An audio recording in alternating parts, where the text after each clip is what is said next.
ಕಲಾಶ್ ಅವರಿಗೆ, ಬಮ್ಮನೇಶ್ವರ ಅವರಿಗೆ, ಸಂಗಳಿ ರಾಣಿಯವರಿಗೆ ಪರ ನಿಂತವರಿವರು ಕ್ರಾಂತಿಕಾರಿಯಾಗಿ ನ್ಯಾಯ ಪರವೇ ನಿಂತರು.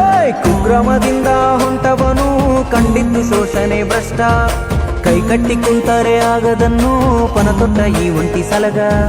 ಕಾವೇರಿ ನೀರನ್ನು ಕುಡಿದವನು ತಾಲೂಕು ಬೋರ್ಡಲ್ಲೇ ಗುಡುಗಿ, ರೈತರ ಜೊತೆಯಲ್ಲಿ ನಿಂತುಕೊಂಡು ತಂದನು